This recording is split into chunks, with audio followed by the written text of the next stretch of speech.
Hello and welcome to the Cameron Sadeghi Show. I am your host, Cameron Sadeghi, here with you today as we have a fantastic show for you today. Yes, I was not here for the wild card weekend show. Sorry about that. Had some things to do during that time. But I'm still here for the divisional weekend show.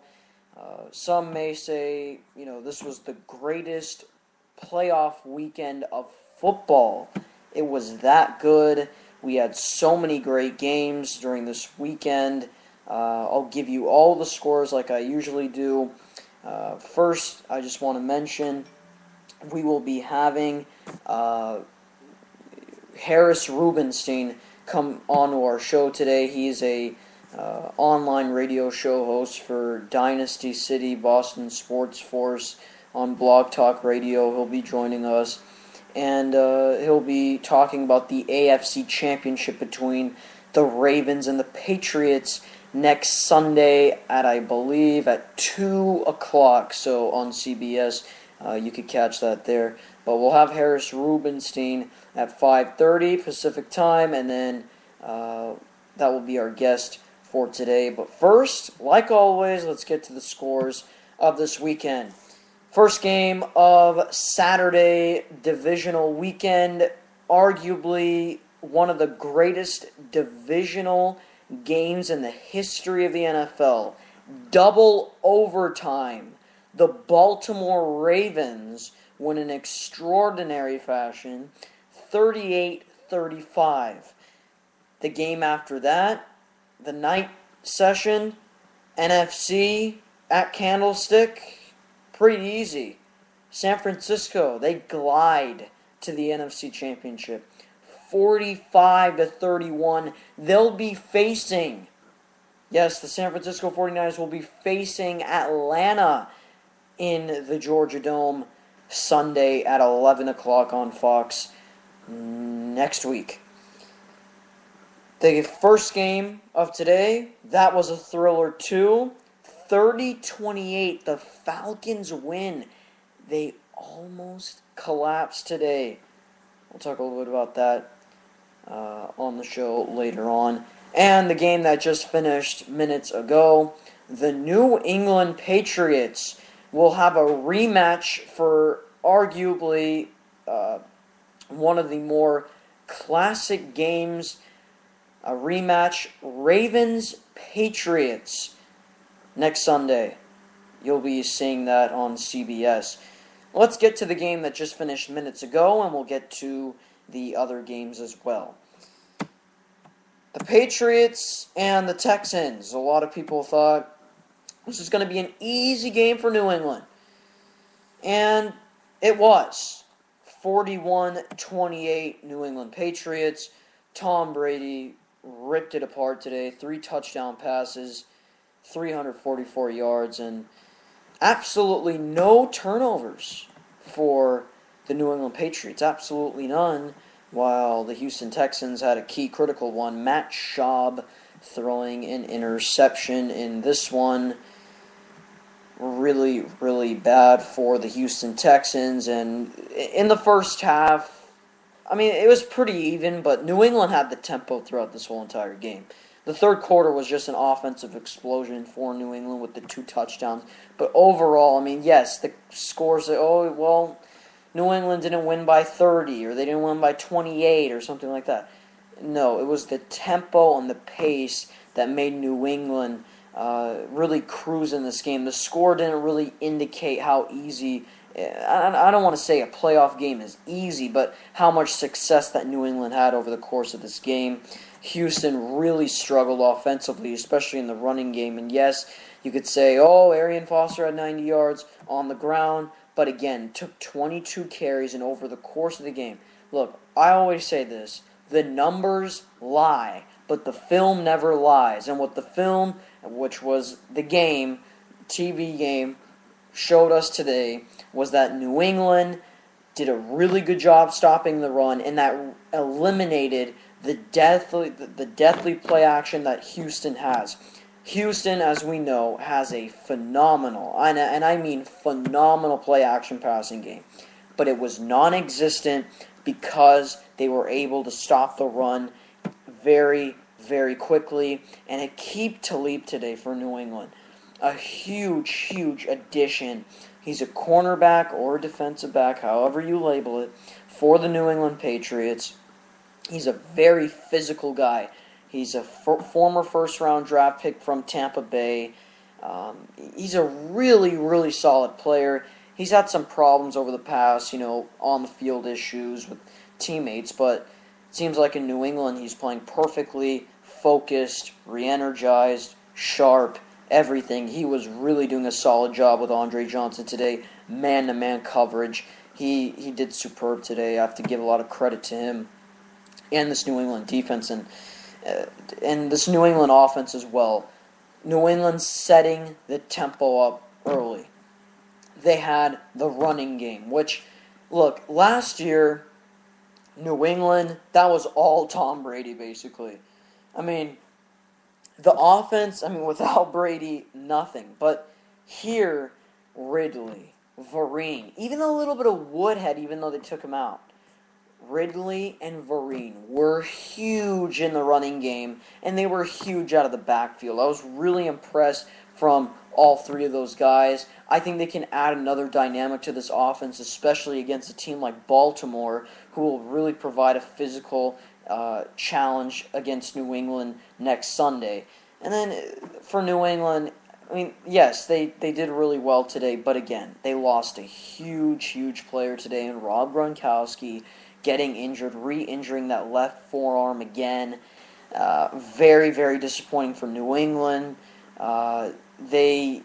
He will be most likely, according to reports from ProFootballTalk.com, he is out for the season. He will not be playing in this year's playoffs. So, broken left forearm. He's going to have another surgery again for Rob Gronkowski. It's going to be very... they're going to lose a big dynamic to their team. But their offense is pretty explosive. I think they're going to go to the Super Bowl still. To me, I think this team is right on track. Now, to the other side, Houston. The Texans today racked up 28. They didn't do, in my opinion, they didn't do a good job at all with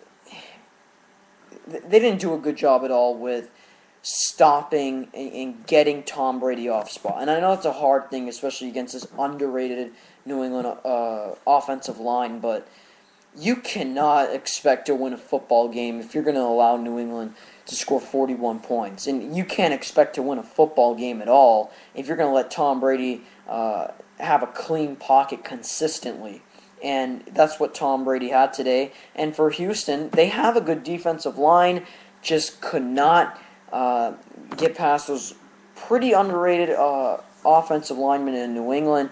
New England did also a very good job with their chip blocking, with their running backs.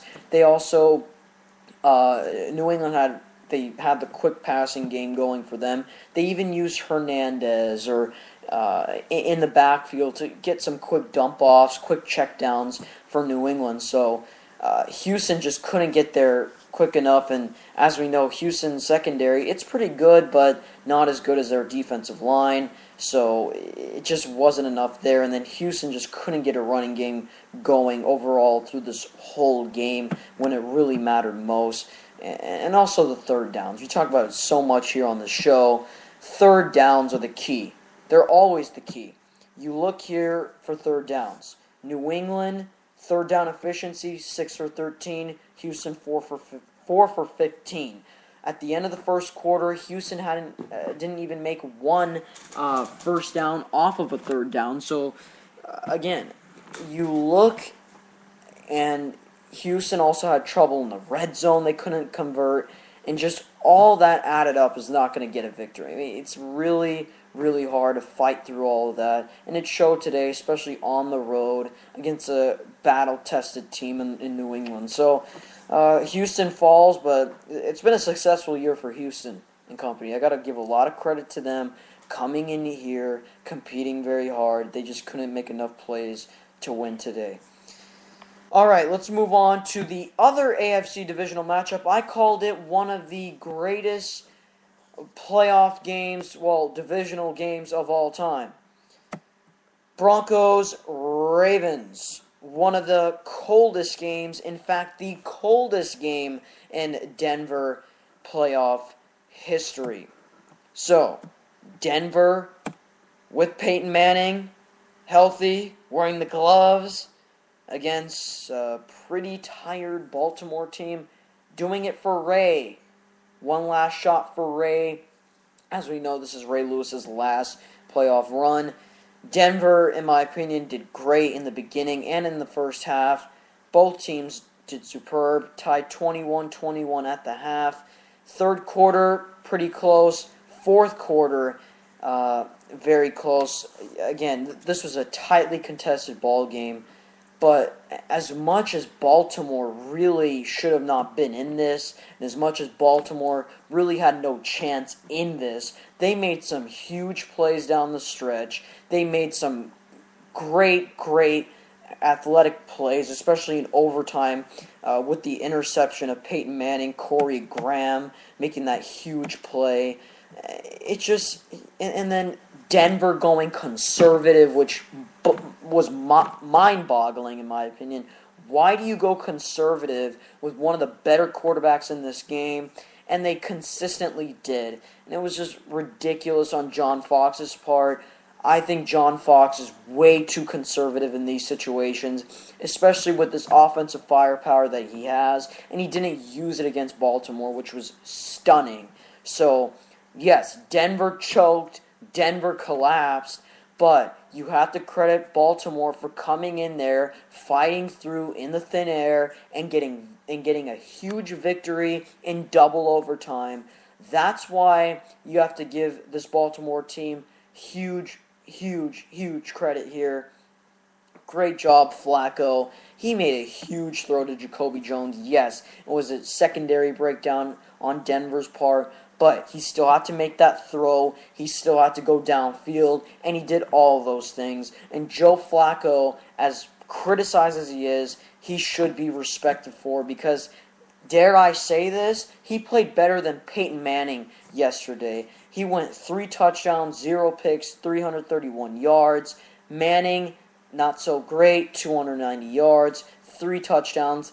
But the big thing, 2 picks. Manning did throw across his body, which was really surprising outside of the pocket, which he never does. And again, Baltimore makes more plays than Denver does in this one.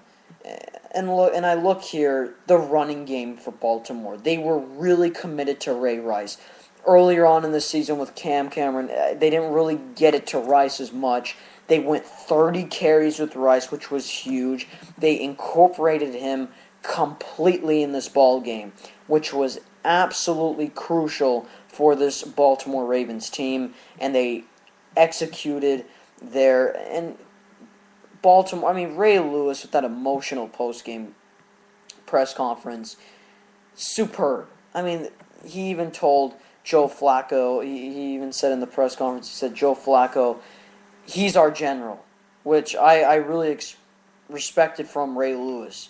Okay, recognizing who is the face of this team now, which is Joe Flacco. Joe Flacco, again, a lot of people say, you're crazy. Stop making this guy elite and stop talking about how this guy is great. No, he is great.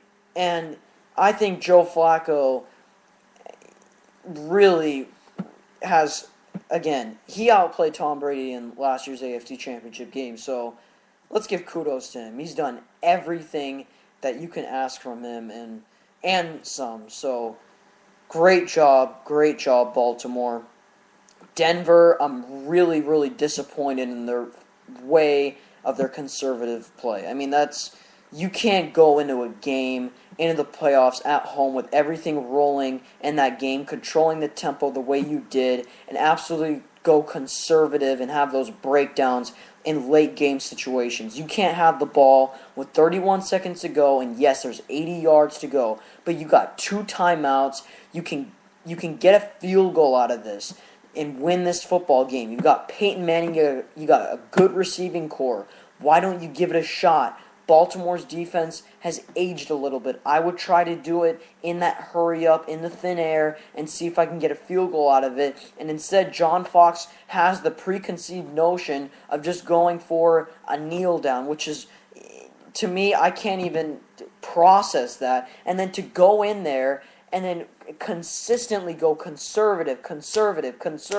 And even in the overtime, conservative, giving Baltimore more opportunities, and you shoot yourself out of the playoffs, and that's what the Broncos did yesterday, and they deserve to lose that game because you can't go in there and play conservative and expect to win. That's absolutely ridiculous if you think you can go in there playing conservative and win that football game, and Baltimore proved why they were wrong.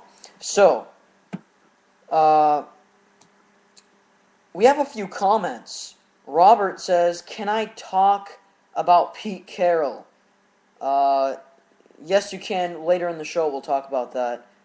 We can get you on. We really appreciate it. I also want you guys to call into the show. Other listeners can call into the show. 949-456-2911 is the number to dial. 949-456-2911 is the number to dial to get on the show. Give me your sports opinion, and please don't yell an F-bomb. I would really appreciate it. First, before we even get to your calls, let's take a quick break. Let's take a 30-second break. This is the Cameron Sadeghi Show. 17 minutes after the hour on the Cameron Sadeghi Show. You can tweet me at SM_Cameron if you have anything you want to say about what occurred this weekend. It was, again, I have to say this is the best divisional weekend of football I've ever seen in my life. But that's just me. Your opinions are to yourself. If you want to debate me about that, I'm perfectly fine with that. If you want to talk about that, if you just want to even call in and talk about your team, or maybe your team's not even in the playoffs and you want to talk about that, I'm perfectly fine with that. 949-456-2911, 949-456-2911. You can call in or tweet at SM_Cameron. Let's move on to the game that was pretty high scoring. But the San Francisco 49ers scoring off against the Green Bay Packers at Candlestick. I mean, my God. Colin Kaepernick. I mean, you talk about ripping it apart. I talked about how Tom Brady ripped it apart. Hey, Colin Kaepernick didn't just rip it apart. He tore it apart. Before I even get to the other details, let's just talk about what he did individually last night.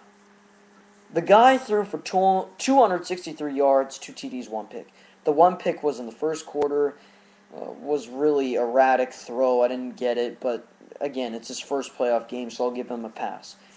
But listen to the rushing numbers. Better than Michael Vick. He even beat out Michael Vick. Michael Vick had a record for most rushing yards in a playoff game. Kaepernick beat that. Kaepernick rushed for 2 touchdowns. Just that in itself is amazing. Rushing for 2 touchdowns as a quarterback.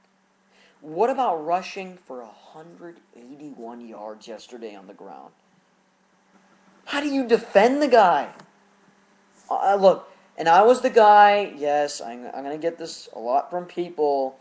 I was the guy, and listen, I'm going to admit to this, I was the guy who said Alex Smith should be the starter throughout the whole thing and they shouldn't put Kaepernick in. Yes, I said that. And technically, I kind of believe in it a little bit because of the experience factor, but I know a lot of other people won't agree with me, including one of the guys who just tweeted me right now. I know who this guy is.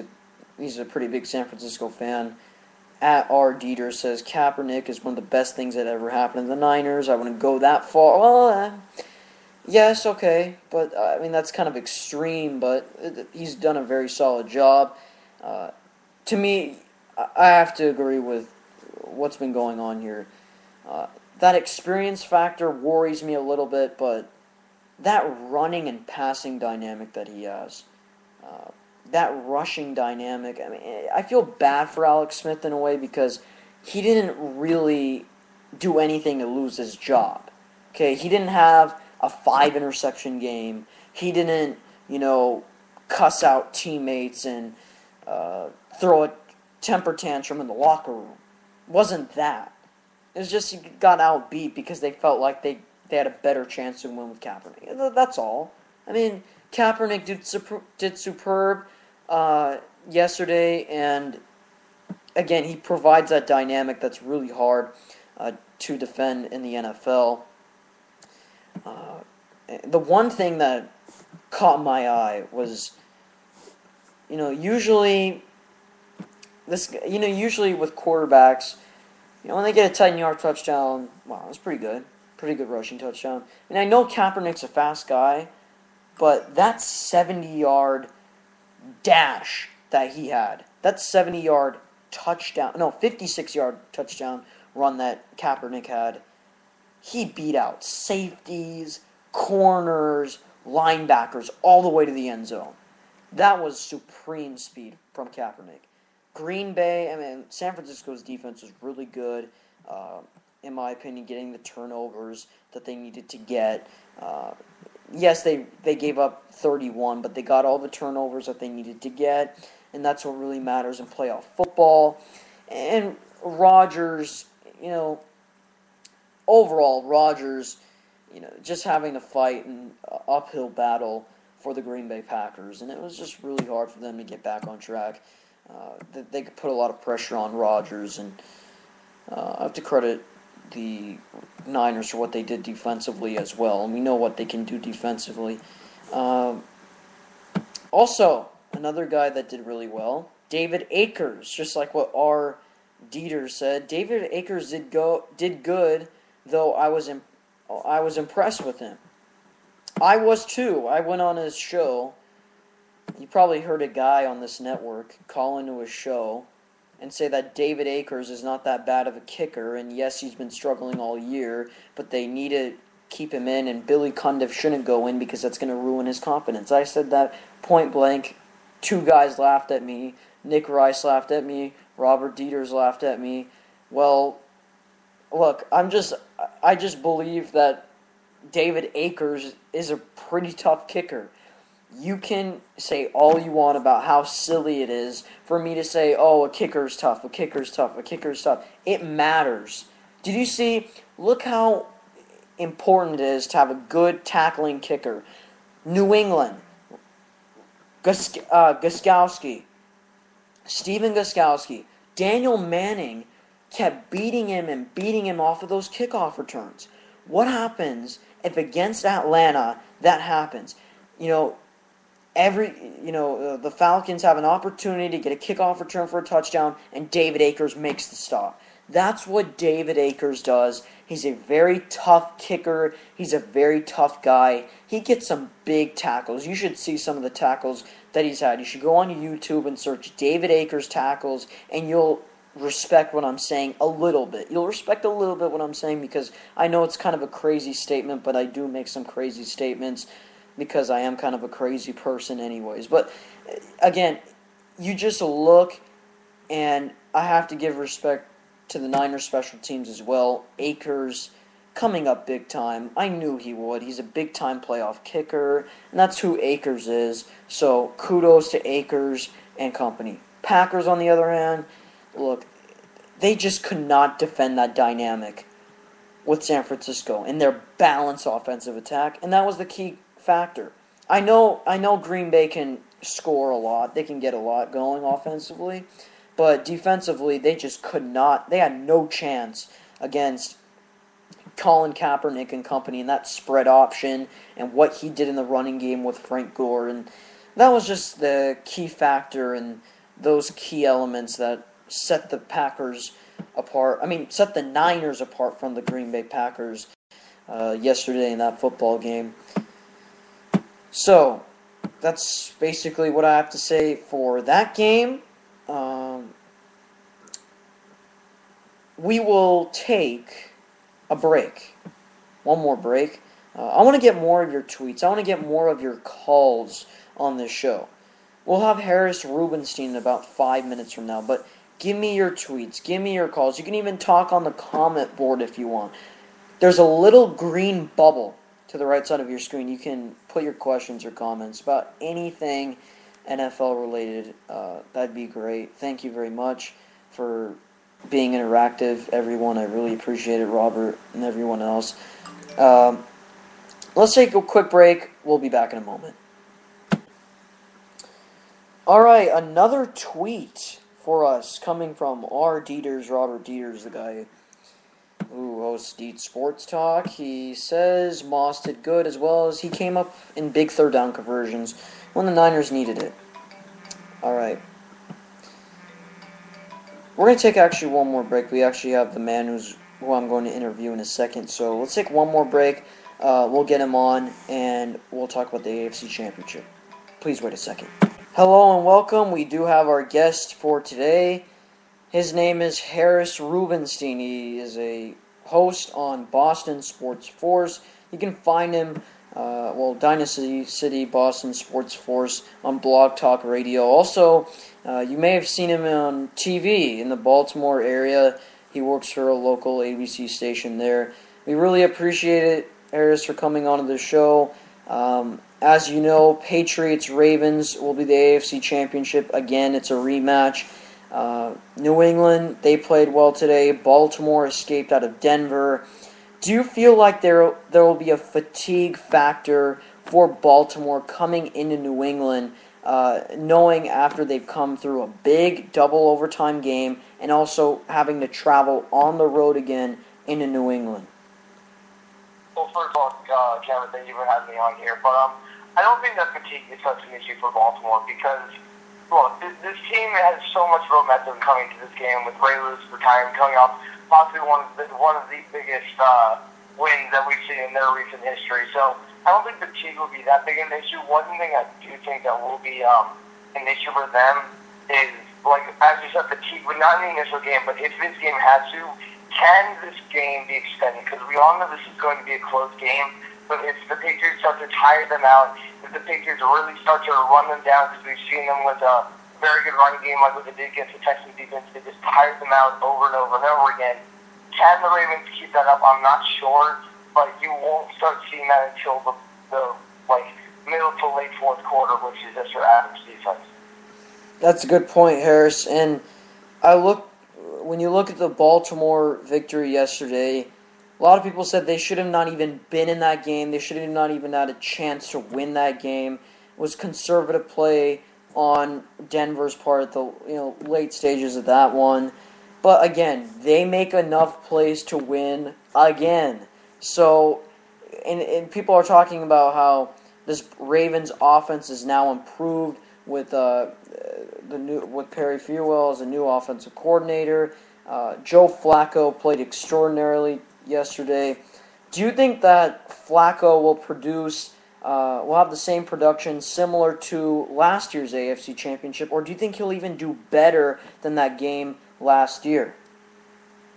Well, see, the thing with Flacco is that he's an absolute enigma. Like, in the regular season, he'll go on the road and just stink up the joint. I mean, we've seen him these past couple years and just be like Mark Sanchez-esque on the road. But whenever he goes to the playoffs on road games, you start seeing him play with the chip on his shoulder, you said. He starts getting the deep ball going. He starts actually hitting intermediate routes, getting a lot more accurate. But it just seems that he steps up when he needs to. And I think that you're going to see that as well in the Patriots-Ravens game.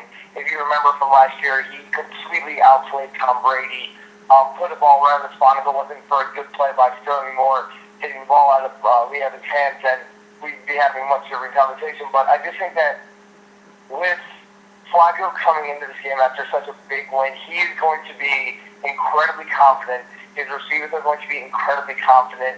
I mean, and we've already seen that we've had problems covering their receivers, although that was a very different secondary in week 3 than we have now. But I just think that with them coming off of such a big game and such a big win, the entire offense is going to be pumped. I mean, the Patriots obviously will be set also, but I just think that the level of momentum the Ravens have coming into this game, it's a little intimidating. That's a good point. When you look at this game and moving on to the Patriots-Houston game, Patriots, they really dominated everywhere except for the kickoff returns, as we know that occurred during the game. Patriots had the running game going. Aqib Talib was making big plays. Rob Ninkovich was making big plays. Tom Brady was as well. Of course, we know he will all the time. Do you feel that this Patriots team is better than last year's, and do you think that they have a better chance this year of closing it out and winning a Super Bowl than they did last year, even with their record showing 12-4, and last year's record was showing 13-3 last year? I think that this team is much, much better than last year's team because it has to do with the defensive side of the ball. And honestly, it's all been because of the rookies and one trade. I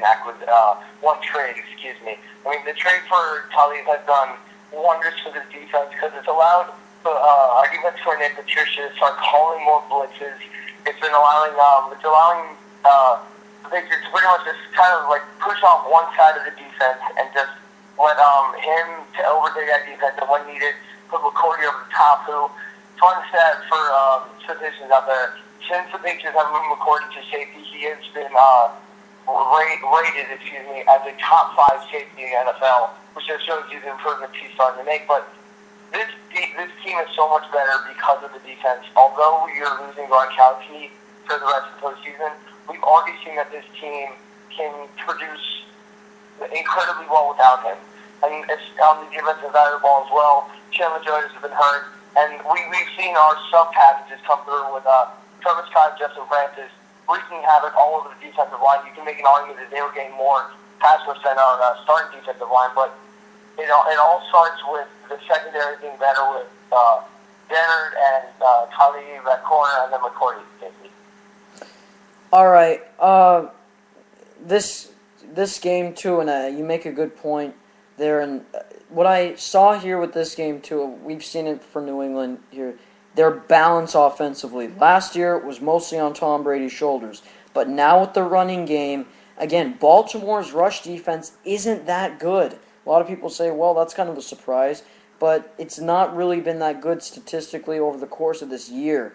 Do you think that New England's run game could put them in a really nice position, and then they can use that play-action game to find big plays downfield? Or do you think that Baltimore will get back to their old ways and still do well rushing-wise defensively? Well, on my radio show that I do, me and my friend Andrew have always had a saying that Stephen Ridley is the base of this band. He sets the tone for this offense and allows it. I think that now what the Big Tom is doing is that they're allowing the offense to go through him. So when he starts successful, you see Brady turning on, you see the receivers getting open easier, and just the offense seems to flow more when the running game is working.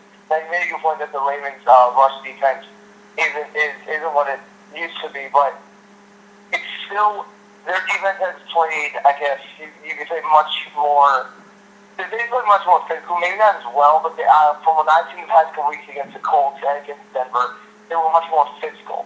And the only thing you lose with Gronkowski is that you don't have a lot of size on this offense, and you lose a very physical side without Gronkowski. But with the emergence of Michael Huminau-Inui on blocking, and you've just seen this offensive line just grow so much. It's a very young offensive line, but we've seen it grow and form into one of the more solid offensive lines of the league. And I think the running game will be extremely formidable, especially with Ray Lewis literally not being able to use one of his arms. So I think that it will be very important, but we've seen Shane Green tonight come out and took a perfect way. It's because we saw Woodhead go down, but the next man came up and Vereen played incredibly. You're going to see, it's not going to be Ridley. Ridley will get like 14, 15 carries. You're going to see a lot of Ridley. You're going to see a change of pace with Vereen. I think they'll put Bolton back into the offense because he's a much more runner than the other two, and then you'll see Woodhead obviously on passing down. So I think the running game will be extremely formidable, but I think they're going to try to pass it more because this time around, the Ravens don't have the Darius Webb, and if Peyton Manning didn't choke so much in the playoffs, which I've been screaming from the top of the mountain for years, without Darius Webb, that secondary is weak. And I've said it so many times, and I think that you will see the Patriots go after that all game long. That's a great point. And last up, I want to hit you up with a prediction for this game. I'm not really sure what many out there are saying who's going to win because it's pretty early to make a prediction, but just based off of what you've seen, hitting you up on the spot, who wins that football game and who's going to New Orleans for the Super Bowl? Well, when I was listening to CSN New England, and they said that the line just came out for this game, and the line is 9.5. Which I think is absolutely ridiculous. There's no way that this game is going to be separated by 9 points. It's going to be a very close and physical game. You know, the score tonight with the game 41-28, I think it's a little high for this game, so I'm going to go 28-24. Patriots. Okay, so I guess with your prediction, Ray Lewis's journey ends in the place that he never wanted it to end. Thank you very much, Harris. You could listen to him, Dynasty, Sports City, Boston's Sports Force, on Blog Talk Radio. He co-hosts a show with Andrew Primavera and Kita Christophe. So thank you very much, Harris, and we hope to see you down the line. Thank you for having me. All right, that was Harris Rubenstein of Blog Talk Radio. He made some interesting points there about Ray. Look, that's going to be this AFC Championship game. I think 20 years from now we'll probably be talking about it. It's going to be that big of a deal in regards to conference championships. I've never seen probably this much hype to an AFC Championship game than what's going to happen in this over the course of this week. It's gonna be crazy. It's gonna be crazy. Let's take another break, and after that, we're gonna talk the last game of the divisional weekend: Seattle, Atlanta. We'll even have a guy named Robert Dieters. He hosts a show here. He's the founder here, so he'll come on and talk about Pete Carroll. We'll be back in a moment. Back here on the show, tweet at SM_Cameron, comment on the green bubble, click on the green bubble and you can just type away, or just simply call 949-456-2911 and give me your sports opinion. Seattle, Atlanta. Seattle entering in as the 5th seed facing the number 1 seed in the NFC. The Atlanta Falcons, 3 straight years, no wins in the playoffs. Matt Ryan at home, the number 1 seed again? Can he do it? He did. 30-28 at home. And it was the way that was very unconventional for Atlanta. You're up 20-0 at the half. Perfect for Atlanta. 20-0. It's going to cruise by. Easy victory. All of the sudden, in the 4th quarter, well, in the 3rd quarter, Seahawks get the first touchdown. That's nice. Then, at the end of the 3rd quarter, Jason Snelling adds on a touchdown. So that makes it 27-7 going into the 4th quarter. Then all of the sudden, here come the Seattle Seahawks a touchdown by Russell Wilson, then a Zach Miller touchdown, then a Marshawn Lynch touchdown. But the Falcons had the ball with 31 seconds to go and 2 timeouts. And Matty Ice, 2 passes down the field, and then a Matt Bryant 49-yard game winner to advance to the NFC Championship and to erase that 3-year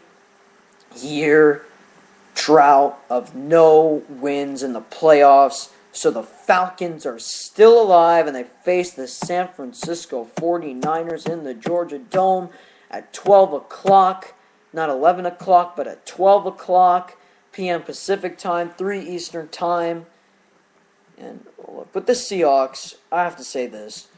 They came into this game tired, flat, no energy, young, and they came out with a ton of fight in the fourth quarter. And just overall in that football game. And yes, you could say, well, Atlanta kind of slipped a little, and they didn't do a good job closing it out.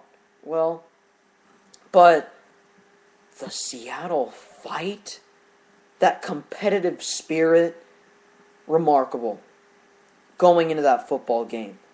And Atlanta, they came in, and everyone always says, can they close it out? Can they win a playoff game? Can they? And I thought in the first half it's going to be over. They're just going to run it out or get a few first downs. Take the game over. But 3 and out after 3 and out, missed opportunity after missed opportunity. Matt Ryan not making the throws that he needs to make. And then all of a sudden, Seahawks get that touchdown. They're up by 1. And then 31 seconds left. Matt Ryan hits Julio Jones down that left sideline. Then he hits the reliable Mr. Tony Gonzalez, who got his first playoff win today as well. It was just a game that this Falcons franchise needed just to turn the corner. Just to turn the corner as for this organization and not just be the one-and-done type of team. Just get in the playoffs at a really good seed, but then just sink up the joint. Today they showed the opposite. They showed that fight, that grit to the end. It wasn't ugly. It wasn't beautiful. It wasn't pretty. It wasn't beautiful. But it was a victory. And that's what the Falcons have missed hearing during usually the months of January. So kudos to Atlanta. I really, really respect what this organization has done, especially today with the turnovers. Matt Ryan, 2 picks, but he still fought through it. Michael Turner, 14 carries, 98 yards. Just fighting through. And then the Seattle Hail Mary at the end. Julio Jones the catch. I actually thought that Russell Wilson had a real legitimate chance in that Hail Mary. They couldn't do it, and I'm really surprised that Atlanta kind of pulled that one off. I thought Seattle was going to win by 3. I thought Seattle was going to win that football game by 3. Didn't happen. So, kudos to Atlanta in that game. I want to talk a little bit about the NFC Championship and the AFC Championship. I want to give you my prediction for those games. Those games were... you got Niners, Falcons. Niners, I think, will win that football game. I think the San Francisco 49ers, with that air and ground dynamic that they have, it's so unstoppable, that air and ground dynamic with Kaepernick. I really didn't think he was going to be that impressive. And he proved me wrong. And you know what? I came out here and, like I always do, I support my opinion. I never try to say, oh, I didn't say that. You misquoted me. No, I never say that stuff. I was wrong and I admit it. I was wrong. And I like Alex Smith a lot, but he just doesn't fit the offense right now for this team and just the personnel. But I think Alex Smith can go somewhere else and do superb. A lot of people say, oh, you're too much of an Alex Smith supporter. I think this guy is a very good quarterback. He's improved. I think he can go to another team and have huge contributions. This is just not the team for him right now. Kaepernick, that air and ground dynamic, and that turnover and ball hawking defense of San Francisco. I'm going to go with San Francisco. Going San Francisco by a touchdown. San Francisco by a touchdown. They're going to be in the Super Bowl. New England, Baltimore. I have to agree with Harris here. I'm going to go New England. I'm going to go New England victory. I'm going to go New England 27-24. It's going to be very close. I mean very close. And I just think that New England's a no-huddle attack and their balanced attack, especially in the running game, will be huge. And again, this secondary's improved, this defense. I mean, to keep Talib huge. Just everything that you could ask for from New England, they've improved mightily. And I think Baltimore is just going to be emotionally worn out. I mean, they're going to be tired in that fourth quarter. I don't know if they've got the energy, and yes, they've got the momentum. They want to do it for Ray. But I think Ray's journey ends in New England. And I know that's exactly the place that he did not want to be in. He did not want it to be in New England. That journey to end in New England. I think sadly for him it's going to end in New England. Patriots win by 3 next week. If I'm wrong, I'll be owning up to my statements again, like I did with the Kaepernick Smith issue. So, again, do not underestimate this New England running game. You'll see how big of a factor it is against Baltimore. Okay, so here we have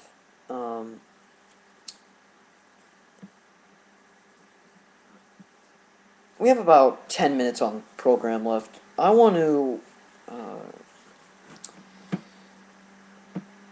take a quick commercial break, and then we'll talk about. I'm going to talk a little bit more about what our network is doing right now and a year in review. Nick Rice, you can hear him on NFL Goal Line with Nick and Phil. He had an amazing commercial / year in review. I want you to hear this. You'll absolutely love it.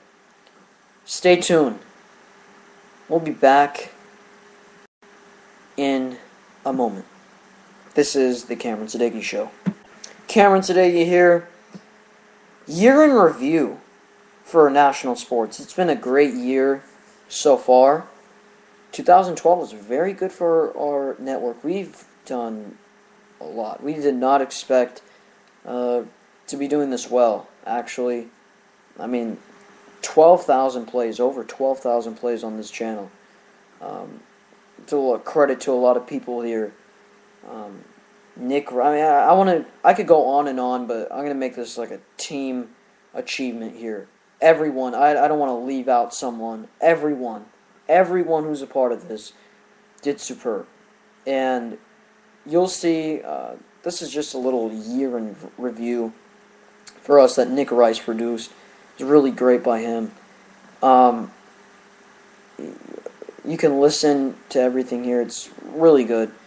And we really appreciate everyone listening, being interactive. And I'm really proud by everyone here. So, thank you. And by the way, we got one more comment here. JJ, which team is your pick to win I don't know what game you're talking about, but we'll get back to your comment. Don't worry after this clip.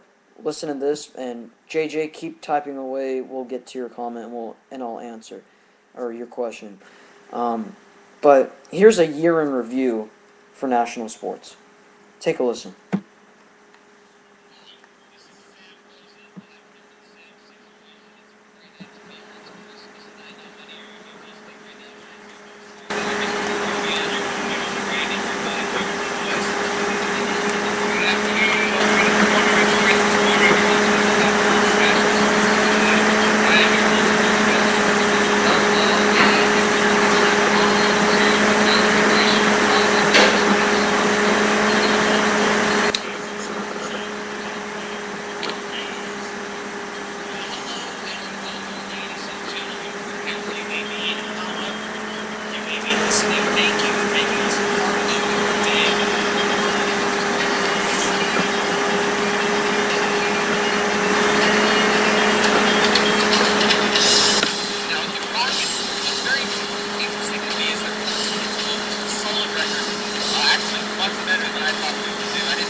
said, I think we get it done with David Akers. David Akers is 29 for 42 this season. That's horrible. In my opinion here, I think even if they don't put David Akers on the bench and they keep Akers in, it kind of lowers his confidence as a football player. Akers, too, I mean, look, I know this might be a silly thing now. I'm going really, technical here. But on the kickoff team, I have to say Akers is one of the toughest kickers in the NFL. People say, oh, yeah, who doesn't care about that? He's a pretty big guy, solid, cat-looking big kicker. Give me the break. You know who can turn it on in the playoffs, Robert? Take the Wildcats. Tim Tebow. Last year, he won a playoff game. Who can turn it on in the playoffs? Tim Tebow. Give me a break. Yeah, let's put in David Akers. Let's go with the guy that has missed more field goals this year than any other good kicker. Well, wait a minute. No, we can keep him on our squad. Let's forget about Billy Cundiff because he can tackle, because he can save what the Niners have never given up this year, which is a kickoff return touchdown. Now the Falcons have 4-0. They were in desperation mode with under a minute to go. The situation here trailing by a point with 50 seconds to go. Things worked out in Atlanta's favor, and if I was calling that play with the Roddy White patch down the sideline, here's just a little bit of what it would have sounded like. Man, on first down, play action. Steps up, gonna sail it. White's out there, and Roddy makes it! At the 40-yard line. So I have you guys very much. I hope you enjoy the show. Please make the show. Station. You can follow us here. Thank you very much for listening to my show. I hope that you enjoy the 12 years. Spectacular. All right, thank you to all those people in that video and everyone who's a part of it. I want to just, we have a comment here. A few of them. JJ, which team is your pick to win the Super Bowl? I said earlier on in the year it was going to be New England. I don't know. I think I'll stick with the Patriots, but I don't know. If they face San Francisco, I don't know if they can defend that. Again, that air and ground attack. I mean, it showed even when the Patriots are at home, they couldn't get the victory there. So I don't know about New England, winning the Super Bowl. I think, but if Tom Brady, again, we've seen him in big games. If he can, I think the Patriots, though. I know this is from a distance, and I know I'm from the outside looking in, but JJ, I think I'd have to say they really, you can see that sense of urgency with New England more than ever. As a guy who's been following New England for a pretty long time, I've never seen them this urgent before in the playoffs, ever.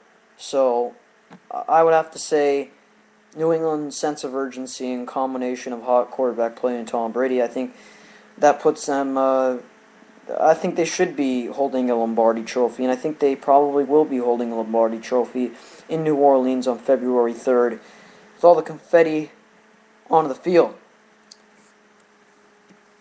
Alright, let's, I promised you that I would get to a guy named Robert Dieters. A lot of you know him. He's a really good host here, Deet Sports Talk. And he wants to give his thoughts about Pete Carroll and what he did today, Pete Carroll. So let's take one more break. We'll get to him, and then we'll close out the show. This is the Cameron Sadeghi Show. Stay tuned. Here with us is Robert Dieters, Deet Sports Talk, guy who does really well on our channel. He is here with us. You wanted to talk about Pete Carroll and his performance in today's game. Why? Okay, Cameron, thank you for having me thank you for letting me be on your show. And, about Pete Carroll today. That fourth quarter, Seahawks are up 28-27.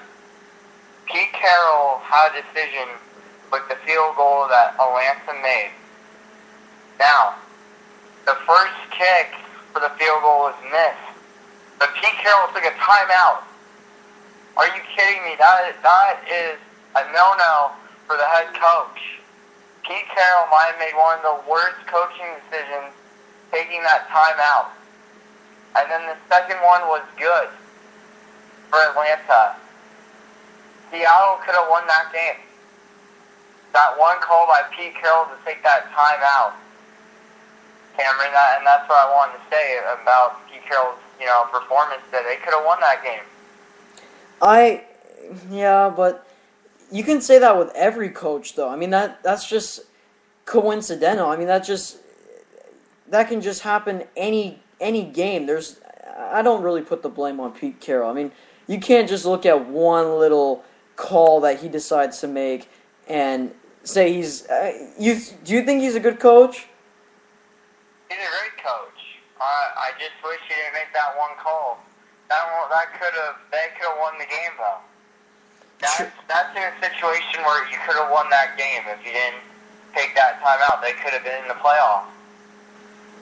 Yeah, true. They could have made it to the NFC Championship. I agree with you. Is there anything else you want to say? And I also heard your comment about Alex Smith, and yes, I agree with you what you say. He shouldn't have gotten his job taken away. This guy was good for the Niners. He got it done in 2011. He went on this team. Jim Harbaugh pushed him to become a better QB, and look what happened. He should be a starter right now. He could be in the playoffs playing. Instead, he had to get hurt 1 week. 1 week made a huge difference for the Niners, and they just decided to go Colin Kaepernick. And Colin Kaepernick, well, he's doing well. But Alex Smith does not deserve that. He deserves the starting spot. He didn't do anything wrong. I think he should be on a better team. Yeah, I think Smith will probably get a starting job next year, and some are saying the Jets, and I don't think so. I don't think Smith would go to the Jets, but thank you very much for calling in, Robert. All right, thanks, Cameron. Have a good show. Thanks.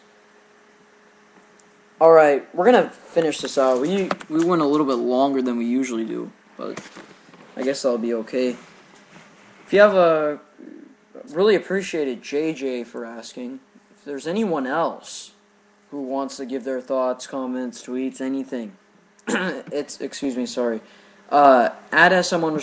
or 949-456-2911. 949-456-2911. So, please, if you have any more comments, we'll wait. We'll wait for any of you with their last comments. So, for information's sake, New England, Baltimore, CBS, next week, Sunday. It's the night game. Well, not night game. Well, for your East Coast people, yes, it's the night game. So, East Coast guys, it's a night game. Let me find out the times real quick. With the CBS and the games. Okay. So Baltimore, New England will be on CBS right after San Francisco and Atlanta. So 6:30 Eastern will be the AFC Championship, 3:30 Pacific time on CBS, and then on Fox at 12 o'clock Pacific time, San Francisco 49ers against the Atlanta Falcons on Fox, 3 Eastern, 12 o'clock p.m. Pacific time. Same deal. Alright, that's going to be the end of the show. Thank you for calling, everyone. Thank you for commenting. Thanks, Harris. Thanks, everyone. Thanks, National Sports. Cameron Sadeghi Show might be rescheduled due to the playoff games. We don't know yet. I'll give you more information about that, and maybe I'll ask NFL Goal Line with Nick and Phil to tell you guys if my show is changing time. I'll tell you guys. I'll communicate it to you guys. Thank you for listening. Have a great rest of the weekend, which is only a few hours left, and really appreciated all of your contributions here. Thank you, everyone, and like always, hasta luego.